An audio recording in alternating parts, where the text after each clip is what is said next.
Bonjour, c'est Christelle Cronier. Aujourd'hui, c'est Mohamed Mansouri, le directeur délégué de l'ARPP, l'autorité de régulation professionnelle de la publicité, qui rejoint le cercle de confiance pour nous parler d'influence responsable et nous expliquer tout ce que vous pouvez faire pour être dans les clous pour votre communication avec les marques sur les réseaux sociaux. Je voulais en fait que vous m'expliquiez justement le rôle de la RPP, c'est-à-dire est-ce qu'elle a seulement un rôle de recommandation ou est-ce qu'elle a vocation à imposer une réglementation, sanctionner? Alors, quelques mots peut-être sur la RPP Oui. pour permettre de bien nous positionner sur la chaîne de valeur. L'ARP n'est pas un organisme public, vous l'avez compris. Oui. C'est une émanation de la profession publicitaire qu'on regroupe les marques, les agences et les médias et tous les acteurs de la chaîne de valeur, tous les intermédiaires, c'est à peu près 800 entreprises adhérentes, qui ensemble vont définir des règles éthiques, des règles déontologiques. S'il fallait raisonner par analogie, c'est un peu le conseil de l'ordre des médecins, mais pour la publicité. D'accord. Voilà, c'est un code. On n'est pas récent, on existe depuis 1935. Avant, on s'appelait le BVP, peut-être que vous l'avez connu. Oui. Le Bureau de vérification de la publicité. Et donc, l'objectif, c'est d'adopter des bonnes pratiques, on va dire un peu les règles du jeu. Et ces acteurs, ils vont prendre un engagement fort qui est donc celui de respecter ces recommandations. Et concrètement, comment, en fait? Simplement, d'abord, et là, c'est là où il y a les deux caractéristiques de notre activité. La première, c'est effectivement en faisant la pédagogie de ces règles déontologiques, ces bonnes pratiques. Donc, l'ARP édicte, on tient la plume, c'est la profession qui décide des règles déontologiques, on va tenir la plume et on va les accompagner dans une communication toujours plus responsable, plus éthique, plus loyale vis-à-vis des audiences, plus véridique. Donc, on va rendre des conseils, on va faire beaucoup d'accompagnement, des conseils juridiques, déontologiques. Notre cœur de métier, il est assuré par des juristes qui sont spécialisés en droit de la communication, droit de la consommation, droit des médias, et qui au quotidien vont répondre à des questions, à des requêtes, à des demandes de conseils sur des projets de publicité, D'accord. médias, la presse, la radio, le digital, la télévision bien sûr. Voilà, donc ça c'est avant diffusion, de la pédagogie. On fait beaucoup de séances, d'ateliers, de formation à l'attention de ces professionnels. Oui. On intervient aussi auprès des écoles de commerce, écoles de publicité, communication, médias, des écoles de droit. Donc ça, on va dire, c'est la partie pédagogique. Ensuite, on se dit aussi une chose, et c'est que toutes ces règles-là, en fait, elles vaudraient bien peu de choses si on ne se donnait pas les moyens de les faire respecter. Il y a plusieurs processus, il y a plusieurs services. Le premier, c'est on va faire du monitoring. On va conduire des observatoires. On a un observatoire sur l'influence, puisque c'est le sujet qui nous intéresse aujourd'hui, qui s'appelle l'observatoire de l'influence responsable, où on va regarder les niveaux de conformité et on va... donc cet observatoire, il va être piloté au sein de l'ARP par un comité de suivi interprofessionnel, donc dans lequel on va retrouver des marques, par exemple le Club Med, le Groupe Accor, L'Oréal, Clarins, Fromage Charibel, et voilà. Et des agences aussi, spécialisées ou non dans le marketing d'influence, des agences digitales, des plateformes, on a TikTok et Google, qui sont aussi adhérents à l'ARP, qui sont autour de la table. Et ce qu'ils vont faire, au regard des tendances de conformité qu'on va leur présenter, dans le cadre de cet observatoire, l'an dernier, par exemple, on a analysé 30 000 contenus, grâce à des technologies qu'on a collaboré avec des acteurs qui sont spécialisés dans le secteur. On va faire monter automatiquement des contenus pour lesquels il y avait fort à parier qu'il y avait une collaboration commerciale. Oui, j'ai vu que vous aviez dit qu'un contenu sur 4 masquait son intention commerciale. Oui, c'est ça. C'est le résultat de l'an dernier, qui n'est pas très glorieux. Surtout que ce taux de manquement d'un quart, ça c'est toute catégorie d'influenceurs confondus, mais il explose chez les petits influenceurs qui ont, on va dire, moins de 10 000 abonnés. En revanche, il chute à 12% chez les influenceurs qui ont plus d'1 million d'abonnés. Sur notre manière de faire respecter la règle, il y a ça, il y a le bilan, il y a l'observatoire. Et il y a aussi une instance de sanction, qui est le jury de déontologie publicitaire, alors qui est une instance qui est associée à l'ARP, mais qui est présidée par en ce moment, c'est vrai qu'il est présidé par des magistrats du Conseil d'État et de la Cour de cassation. Et au sein du jury, on va retrouver des personnalités issus de la société civile. Vous allez avoir des enseignants, des chercheurs, des médecins, tout ça. Et donc c'est une instance indépendante. Son objectif, c'est de traiter les plaintes des consommateurs, traiter les plaintes de professionnels aussi, parce qu'il y a des règles de loyauté entre professionnels. Oui. Et la sanction, si la plainte est fondée, c'est celle du name and shame, c'est l'atteinte réputationnelle. Ça va être la publication d'une décision en pointant du doigt le manquement et pointant du doigt l'acteur. Et on risque, j'ai vu, jusqu'à 2 ans d'emprisonnement et 300 000 € d'amende, c'est ça ? Alors là, on est vraiment sur la déontologie, vous voyez. Oui. Et la sanction, ça va être une publication d'une amende. En 2017, on a créé une recommandation déontologique, marketing d'influence et règles de transparence et de loyauté. Oui. Parce qu'il a fallu, définir des conditions objectives, des critères objectifs qui permettent de qualifier ce qu'est une collaboration commerciale. Oui. Pourquoi ? Qu'est-ce qui s'est passé à l'époque ? On a un de nos administrateurs, un patron d'une grande agence, qui est venu nous voir en disant, voilà, j'ai organisé un événement, j'ai invité des blogueurs, des journalistes, des influenceurs, en faveur d'un événement, en faveur d'un client qui est un constructeur automobile. Je leur ai mis à disposition un hashtag, ils pouvaient tweeter à l'époque sur Twitter des posts en référence à cet événement. Oui. Et je fais l'objet d'un contrôle de la DGCCRF, on y reviendra tout à l'heure, qui me reproche de ne pas avoir indiqué l'existence du partenariat. Et là, il nous dit, à juste titre, très bien, mais je n'ai jamais rien exigé de ces blogueurs, journalistes ou influenceurs. Ils étaient libres de venir ou non. Et s'ils venaient, ils étaient libres de poster ou pas. Et s'ils prenaient la parole, ils étaient libres de parler en bien ou en mal de cet événement. Oui. Si on nous demande à nous, agences, d'indiquer hashtag sponsorisé ou partenariat commercial, y compris pour nos opérations de nos RP. Oui, c'est compliqué. Hein. Et non, on va tuer les RP. Oui. Sont aussi anciennes que la presse. Et c'est là toute la force du dispositif, c'est qu'en 3 réunions, les professionnels ils ont édicté ces règles.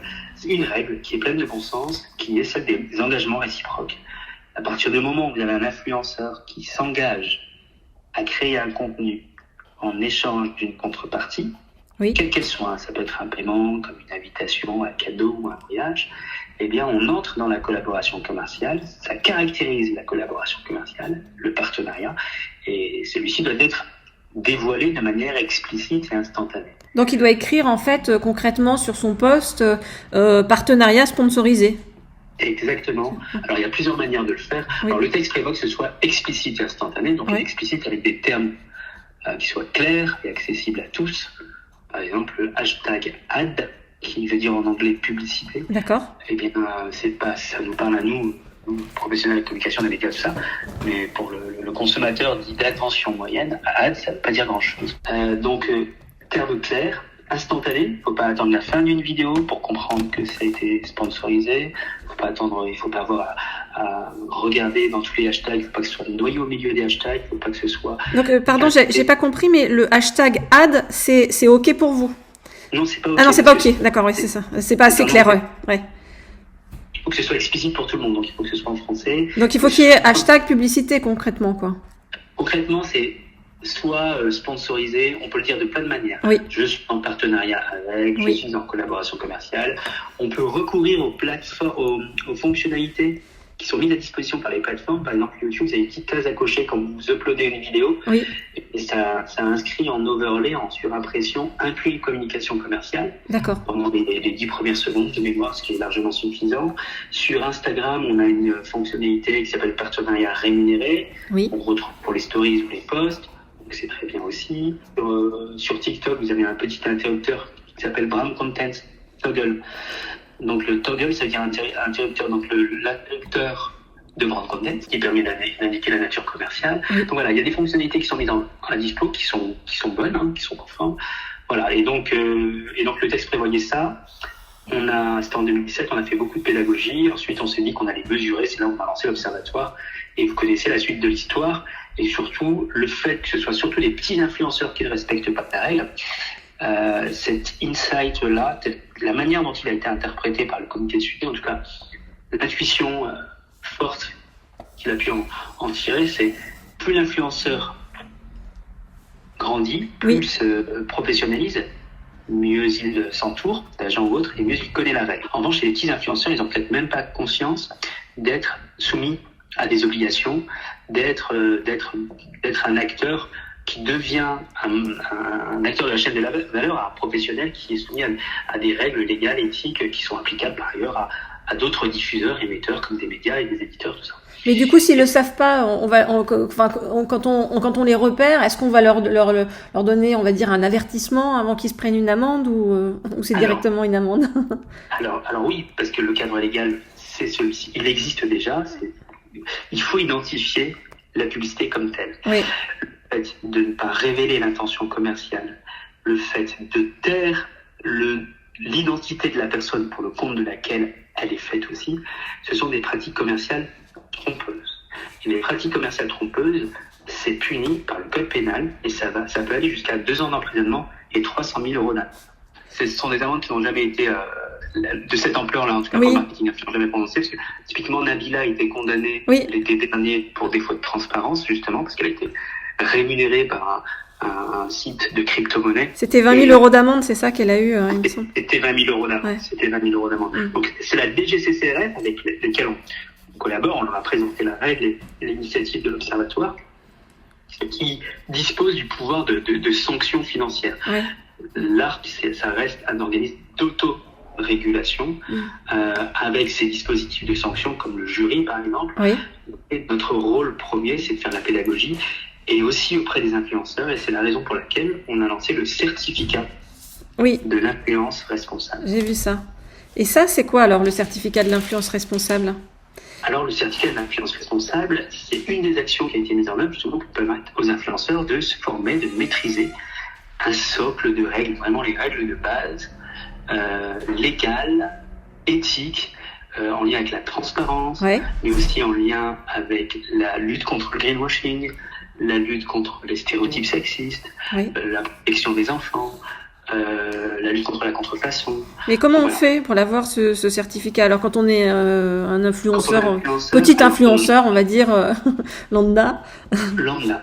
On s'inscrit sur une page, on s'acquitte de frais d'inscription à hauteur de 49 € TTC. D'accord. C'est sur le site de la RPP? C'est sur notre site, oui. D'accord. C'est sur notre site, tout à fait.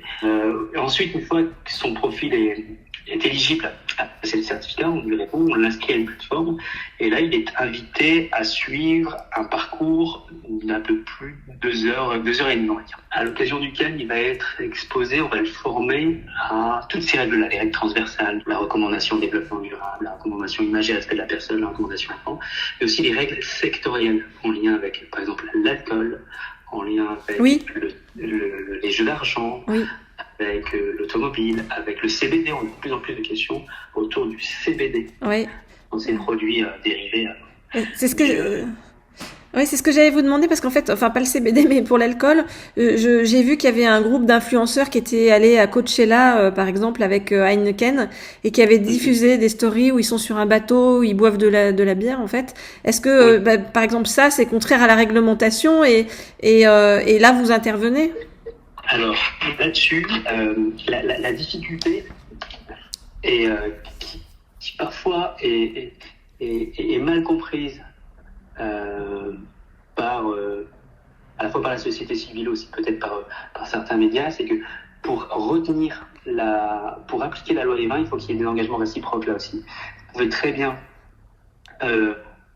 vous montrer dans une situation où vous tenez une bière ou quoi que ce soit. Fort heureusement, là, on n'est pas dans le cadre d'une communication commerciale. Oui. Ensuite, c'est est-ce que les influenceurs ont pris un engagement à ce que Heineken a obtenu de ces influenceurs qu'ils contractuellement s'engagent à créer des stories en faveur de la marque.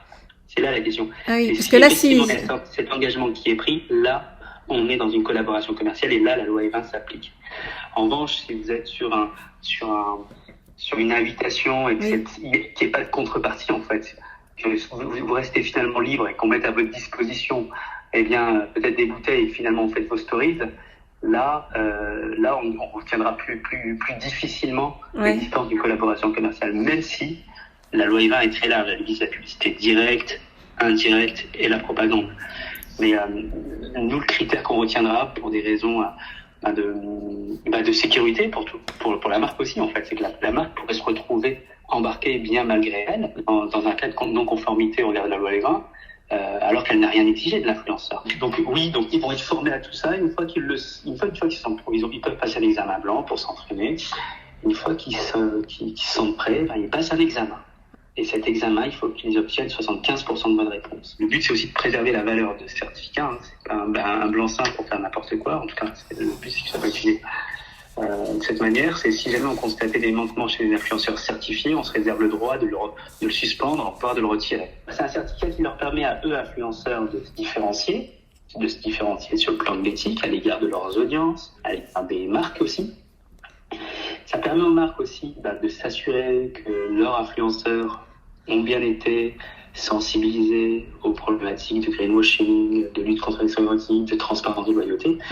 L'influenceur, ça reste un individu qui est avec ses forces, ses faiblesses, et qu'on a pu malheureusement déplorer par le passé des influenceurs qui ont pu défrayer un peu la chronique par leurs frasques, comme cette influenceuse koweïtienne qui a pu remettre en cause les droits des employés philippins et en gros reconnaissait comme légitime le fait que leurs employeurs leur confisquent leur passeport. Ah oui, j'avais pas vu ça. Ah oui, on a eu ces influenceurs sont à l'origine en contrat, en partenariat avec des grandes marques. PewDiePie, qui est un influenceur de gaming, PEWDIE et PIE, qui a pu tenir des propos antisémites. Ah oui, alors d'accord. qu'ils étaient en contrat avec Disney. Et donc, bien sûr, tous ont rompu leur partenariat. Donc voilà, il y a un enjeu de brand safety qui est tel que le certificat est censé aussi pouvoir répondre à ça. Et c'est la raison pour laquelle des marques l'imposent de plus en plus. On a Club Med qui l'impose. Voilà, donc chaque acteur a vraiment un rôle à jouer. C'est la chaîne de valeur pour construire, pour jeter les bases d'une influence plus responsable, parce que les dérives, on les a constatées, le défaut de transparence, l'éthique. L'éthique, souvent on a tendance à assimiler le marketing d'influence aux stars de la télé-réalité qui opèrent des arnaques depuis Dubaï, si je dois schématiser. C'est bien plus que ça. Si on devait, il y a 150 000 influenceurs recensés en France par les plateformes. Les stars de la télé-réalité, ça représente moins de 1%. Si la profession ne se saisit pas de ce sujet-là, ça va se traduire par une réglementation plus stricte, voire des interdictions qui sont tous les acteurs qui risquent d'en pâtir. Donc voilà, c'est aux acteurs aussi de s'emparer de ce sujet et de faire en sorte qu'elles mettent en œuvre vraiment des actions pour une publicité plus responsable. C'est exactement ce qui avait dicté à l'origine, en 1935, la création de notre ancêtre, l'Office de contrôle des annonces. En fait, il fallait lutter contre les annonces presse fallacieuses des produits miracles qui vous garantissaient la longévité, la vie éternelle. Voilà. Et c'était ce genre de publicité qui pouvait nuire à l'ensemble du secteur. Mais finalement, l'histoire se répète. C'est un secteur qui a besoin de se structurer, de grandir, qui se professionnalise. Et il y a des études qui portent le marché mondial du marketing d'influence à entre 13 et 15 milliards d'euros sur la scène mondiale. Oui, c'est énorme. Et ça croît. L'année d'avant, c'était 9. Ouais. On est passé en 2020 et en 2021, on l'estimerait, selon différentes études, à 13. Donc oui, c'est un secteur qui croît fortement, rapidement, qui capte de plus en plus d'investissements des annonceurs, des marques. Alors parfois aussi au détriment des médias, parfois en complément des médias. Mais voilà, donc c'est un secteur qui a besoin de règles pour se structurer. Et ces règles, si on veut qu'elles soient pertinentes, efficaces, il faut qu'elles soient décidées par les praticiens eux-mêmes. Par exemple, vous parliez de Dubaï, il y a des influenceurs français qui sont à Dubaï et qui font ça. Est-ce qu'ils vont être, sanctionnés de la même manière que s'ils étaient en France ? Alors, ils sont responsables de leur contenu, qu'ils s'adressent à un public français, où vous soyez.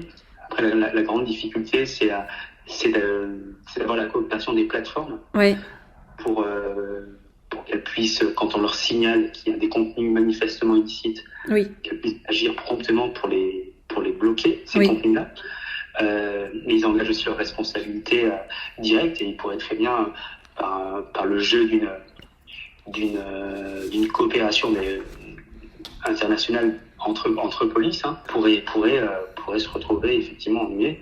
Mais qui n'est pas encore effectif pour l'instant, quoi.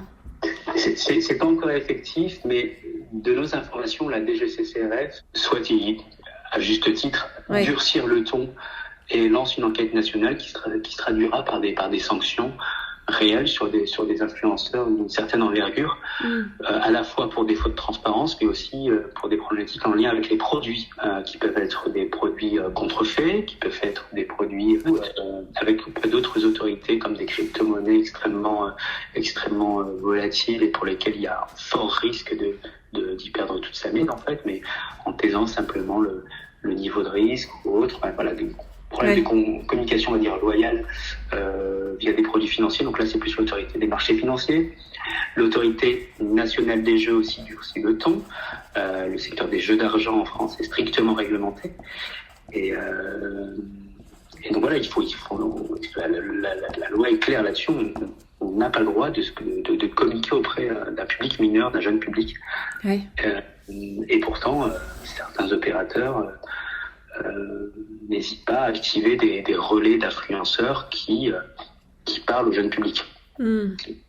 Donc oui, la NJ a publié une recommandation il y a de cela à peu près un mois, dans laquelle on retrouve justement une invitation, une forte recommandation faite aux opérateurs de jeux d'argent de demander à ce que leurs influenceurs aient passé le certificat d'influence responsable, parce qu'il y a un module jeu d'argent au sein de ce certificat-là qui leur apprend les règles de base, les protections des mineurs, et l'indication des messages de mise en garde, et tout ça. Donc on peut dire qu'en fait l'influence responsable, c'est vraiment l'affaire de tous, quoi. C'est-à-dire la mobilisation de tous les acteurs, que ce soit les marques, les agences, les plateformes, les influenceurs. Enfin c'est ça, quoi, en fait, que vous nous dites. Oui, et les audiences. Les audiences. Et les audiences, parce qu'il y a une forme finalement de régulation qui peut se faire aussi tout naturellement à partir du moment où des audiences peuvent réagir et retrouver l'effet caisse de résonance que peuvent offrir certaines plateformes. Seul le bad buzz peut amener certains acteurs à réfléchir. Donc oui, il y a aussi une régulation naturelle qui se fait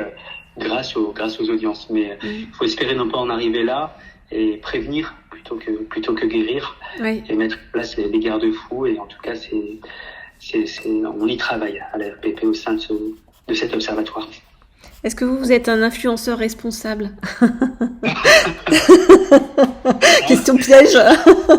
Je serais bien incapable de te qualifier.